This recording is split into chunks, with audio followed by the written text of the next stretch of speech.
સામાન્ય માણસની દ્રષ્ટિએ જોવા જઈએ તો આમ તો હજુ વિધાનસભાની ચૂંટણીને તો ઘણી બધી વાર છે, પણ રાજકારણમાં આવું નથી હોતું. એમાં તો બધા દીર્ઘદ્રષ્ટા બેઠા હોય એટલે એ લોકો તો ખૂબ દૂરનું વિચારે, એટલે વિધાનસભાની ચૂંટણી તો એમને ખૂબ નજીક લાગી રહી હોય. અને રાજકીય માણસો માટે હવે વિધાનસભાની ચૂંટણી તો ખૂબ નજીક છે, એટલે તૈયારીઓ પણ શરૂ થઈ ગઈ છે. ક્યાંક જાહેરમાં થઈ રહી છે તો ક્યાંક અંદરખાને અમુક તૈયારીઓ ચાલી રહી છે. અને આમ તો રાજકારણમાં અંદરખાને જે કંઈ થતું હોય એ જ વધુ મહત્વપૂર્ણ હોય છે. કુસ્તીની રમત જેવું છે. આમાં દાવ દેખાડવાનું કંઈક અલગ હોય અને રમવાનું કંઈક અલગ. અને આ ખેલમાં ભારતીય જનતા પાર્ટી તો ખૂબ નિપુણ છે જ. એ ક્યારે કોથળામાંથી કયો બિલાડો કાઢે કોઈ ન કહી શકે. પણ કોંગ્રેસ આ બધામાં ક્યાંક પાછું પડતું હોય એવું લાગે છે. ગુજરાત કોંગ્રેસમાં જુઓ ને કે લગ્નના ઘોડા ને રેસના ઘોડા ને લંગડા ઘોડા, આ બધાથી વિશેષ અમુક વસ્તુઓ સિવાય કોંગ્રેસે ખાસ કંઈ કર્યું નથી. પણ હવે ધીમે ધીમે સમાચાર સામે આવી રહ્યા છે કે આપણને ખૂબ દૂર દેખાતી વિધાનસભાની ચૂંટણી માટે કોંગ્રેસ હવે અત્યારથી જ મથામણ કરી રહ્યું છે. માહિતી એવી છે કે દિલ્હીથી એક બ્લુ પ્રિન્ટ તૈયાર કરી દેવામાં આવી છે અને આગામી સમયમાં ગુજરાત કોંગ્રેસની અંદર મોટા ફેરફારના એંધાણ દેખાઈ રહ્યા છે. શું છે આ એંધાણ, તેના વિશે વિગતે વાત કરીએ આ અહેવાલમાં. જય હિન્દ BS9 TV ન્યૂઝ પર વિચાર વિમર્શ સાથે હું છું નીતિ ગઢવી. ગુજરાતની અંદર આગામી વિધાનસભાની ચૂંટણી આવે એ પહેલા મૃતપાય અવસ્થામાં સૂતેલા કોંગ્રેસમાં ફરી પ્રાણ ફૂંકાવાના હાઈકમાન્ડને અભરખા થઈ રહ્યા છે.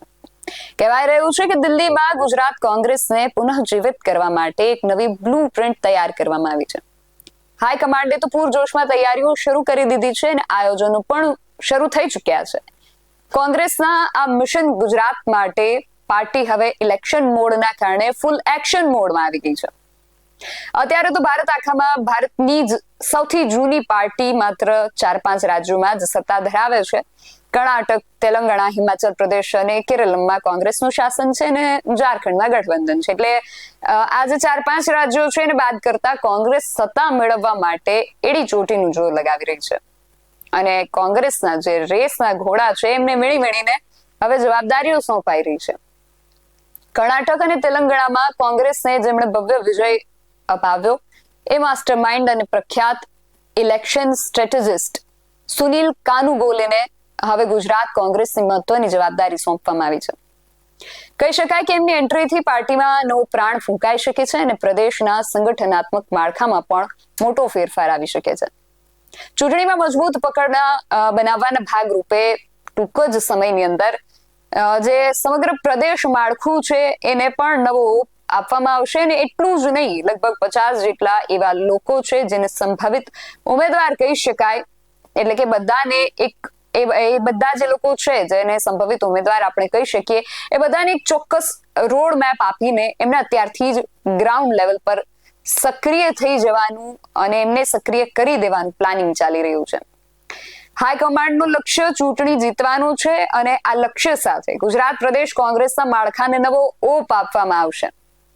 સૂત્રો પાસેથી એવી માહિતી મળી રહી છે કે આ જે મહિનો અત્યારે ચાલી રહ્યો છે, ઓગસ્ટ મહિનો, આ ઓગસ્ટના અંતમાં જ સંગઠનમાં આ બધા જે ફેરફારોની વાત અત્યારે થઈ રહી છે એ કરી નાખવામાં આવશે.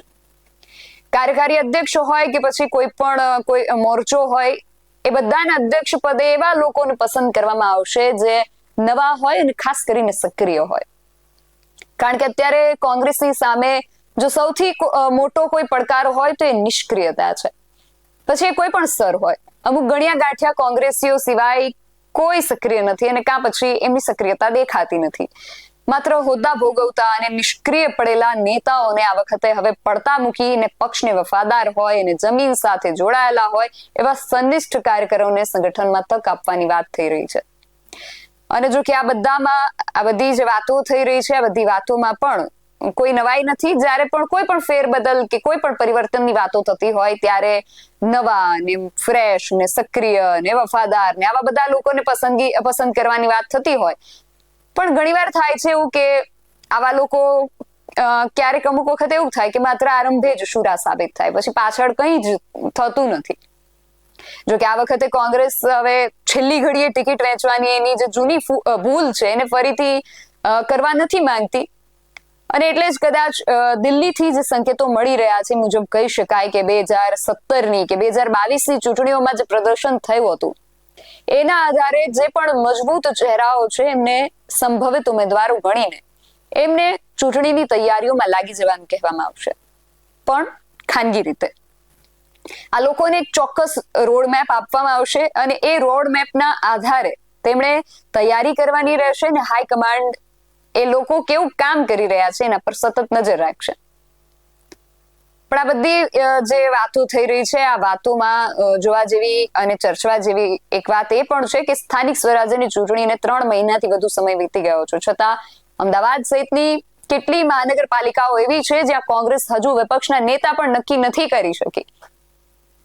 કહેવાય રહ્યું છે કે આ મહિનામાં નામ નક્કી થઈ જશે, પણ જોઈએ કે આ મહિનાના અંત સુધીમાં કોંગ્રેસ કેટલું અને શું નક્કી કરે છે. મૃતપાય અવસ્થામાં સૂતેલ કોંગ્રેસના બેઠું થવાના અભરખા પૂરા થાય છે કે કેમ એ પણ જોવાનું રહેશે. તમને શું લાગે છે આમાં આ ફેરફાર કરવાથી કોંગ્રેસમાં નવા પ્રાણ ફૂંકાઈ શકે છે કે કેમ? ગુજરાત કોંગ્રેસની અત્યારની પરિસ્થિતિ જે છે એમાં કોઈ સુધારો આવી શકે છે કે કેમ? તમારો જે પણ આ વિષયને લઈને જે પણ મત હોય એ અમને કોમેન્ટ બોક્સમાં ચોક્કસથી જણાવજો. આવા જ વધુ અહેવાલો સાથે મળતા રહીશું. તમે મારી યુટ્યુબ ચેનલને સબસ્ક્રાઇબ કરવાનું અને એમની ફેસબુક અને ઇન્સ્ટાગ્રામ પર ફોલો કરવાનું ભૂલશો નહીં. બાકી નવી અપડેટ્સ માટે આપ જોતા રહો BSI ન્યૂઝ. નમસ્કાર.